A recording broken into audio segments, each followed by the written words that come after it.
The lobby was buzzing with the usual morning rush. Phones rang, heels clicked against the marble floor, and the soft hum of conversations echoed through the air. But for one visitor standing uncertainly at the entrance, the chaos of the world seemed muffled because he could not hear a single sound. Amelia, the receptionist, noticed him immediately. He looked lost, his eyes darting across the room, searching for something or someone that could bridge the silence. Without hesitation, she smiled warmly and raised her hands. She began signing, her fingers flowing gracefully as she asked, "How can I help you?" The man's eyes widened. Relief washed over his face as he quickly signed back, thanking her. Few people ever took the time to communicate with him in his own language. In that moment, Amelia didn't realize that her simple kindness was being carefully observed from across the room, in a corner office, behind tinted glass walls. The observer was none other than Nathaniel Carter, a millionaire businessman known for his sharp instincts and colder-than-ice demeanor. To everyone in the company, Nathaniel was intimidating, a man who measured people only by their results. But today, he sat frozen in his chair, watching the scene play out. He hadn't expected to be moved. He hadn't expected a receptionist to reveal something so rare: genuine compassion. The deaf visitor, whose name was Daniel, explained through sign language that he was here for a meeting. Amelia didn't just translate, she stayed by his side, guiding him toward the right conference room, ensuring he felt respected rather than pitied. She didn't treat him as less. She treated him as equal. Later that day, Nathaniel called Amelia into his office. She walked in nervously, clutching her notepad. Had she done something wrong? He was notorious for being brutally honest.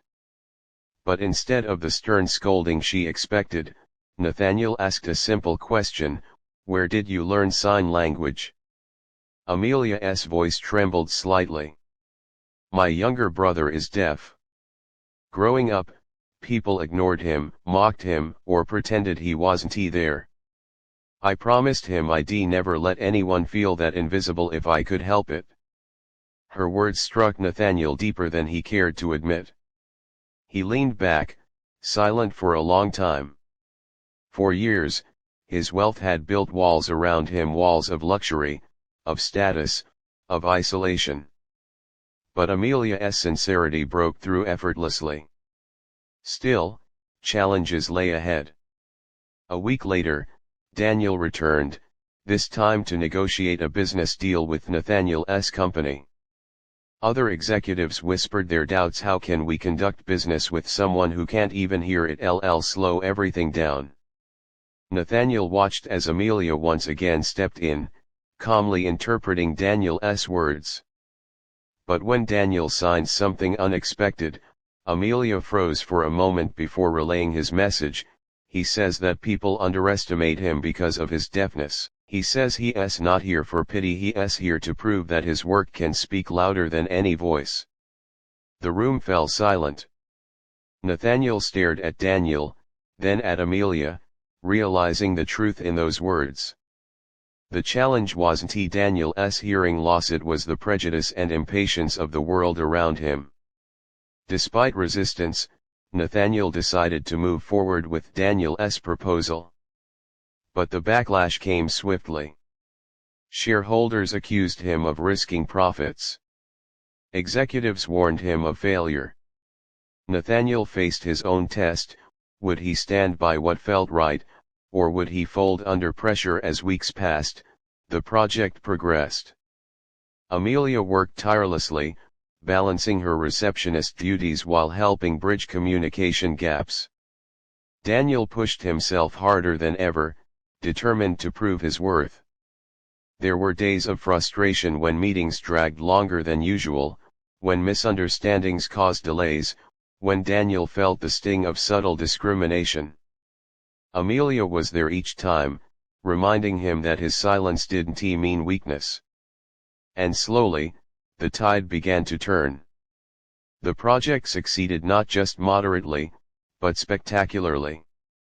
Profits soared higher than projections, and Nathaniel's gamble became the company's triumph. Those same executives who doubted Daniel now sat in stunned admiration.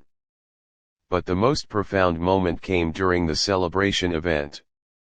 Nathaniel stood before his employees and, for the first time, looked less like an untouchable millionaire and more like a man deeply humbled. He gestured for Amelia and Daniel to join him on stage.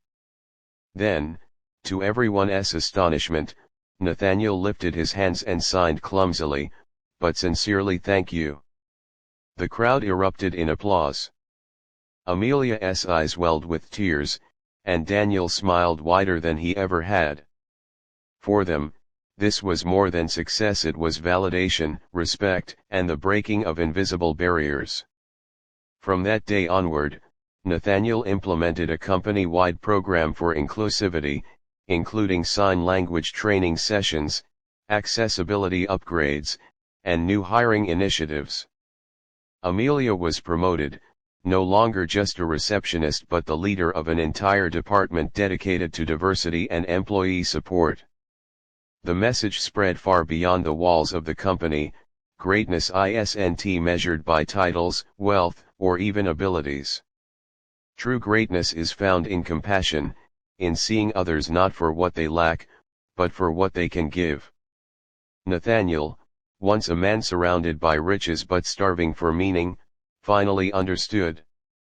He had witnessed how a simple act, a receptionist greeting a deaf visitor in sign language, could ignite change powerful enough to transform lives. And as Amelia often told her brother, with a smile that never failed to light up her face, sometimes the smallest gestures can echo louder than words ever could.